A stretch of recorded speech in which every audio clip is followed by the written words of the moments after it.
Yurak bezovta qiladi, havo yetishmasligi bezovta qiladi. Keyin ko'p uyquga tortdi, уже moyillik kuchayyapti borgan sari. Nafas yetishmasligi bo'ladi, yuragim bezovta bo'ladi. Keyin uyqusizligim, uyqu yaxshi emas, oyoq Uyqu tortaveradi-yu, lekin uyqu sifatsiz. Uxlaysiz, miyangiz ishlayveradimi? Miyam ishlayveradi, tush ko'p ko'raman. Xotirjamlik yo'q menda. Keyin ko'p vrachlarga uchradim. Bordim anaqaga terapevtga bordim. Yurak tomirlari shamollab ketgan deyishdi. Unga lecheniya oldim. Keyin nevropatologga boshqasiga bordim, cherpnoy deyishdi. Cherpnoyga lecheniya oldim. Lekin unda yaxshi bo'ldi boshim.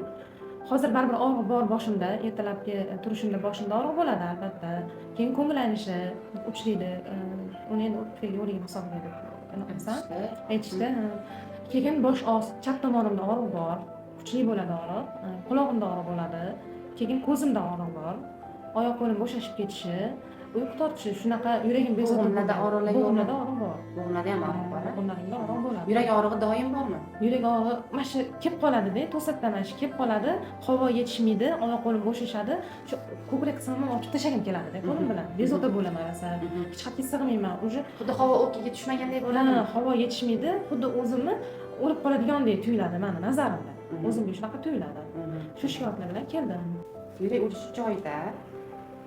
Yurakda hech qanaqa o'zgarishlar yo'q. Yurak o'qi ham normada turibdi.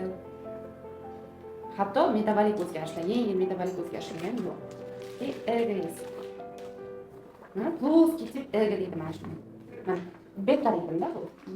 Alfa ritm bu miyani dam olayotgan fazasida chiqadi. Beta ritm o'ylayotgan fazada chiqadi. Mana ko'zingizni yumsangiz ham, ochsangiz ham, ko'zingizga nur tushirsa ham mana tekis chiziq. Bu plоский tip erga deydi. Bu fikr xayol juda ham ko'p holatlardan chiqadi. Ba'zan shizofreniyadan ham chiqadi shu holat. Lekin aslida buni obsessiyalarda ko'p chiqadi yoki nevroz shunaqa gipoaktiv nevroz bor, giperaktiv nevroz bor. Mana sizda gipoaktivsiz, asabiylashib, jahlingiz chiqib, bu narsalarni otib tashlamasligingiz mumkin. Lekin ichki taranglik hisobiga fikr xayollar ko'p, mana reflekslaringiz oshgan, tanani hamma qismida og'riqqa shikoyat qildingiz hozir menga. Hamma kasallikka o'xshaydi. Masalan, siz revmatologga borsangiz ham bo'ladi, kardiologga borsangiz ham bo'ladi, pulmonologga borsangiz ham bo'ladi, nefrologga borsangiz ham bo'ladi. Mana qorningizdan bo'lishi mumkin, ich qotishi mumkin, mana bunaqa kasallarda bormi shu? Mana shu narsalarning hammasi umumiy somatonevroz deymiz. Somatonevroz degani tanada turli xil belgilar bilan kelayotgan nevroz. Sabab asabni davolamasa ichingizni keltiradigan dorilar ham yordam bermaydi. Vaqtincha yuragingizni og'riqni qoldiradigan dorilar ham yordam bermaydi.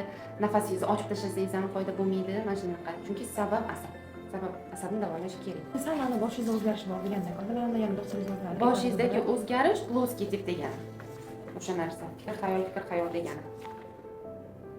Yaxshi narsa shunda? Sizda asab bilan bog'liq. Tanangizda kasallik yo'qmi? Yaxshi hammasi. Yaxshi hammasi.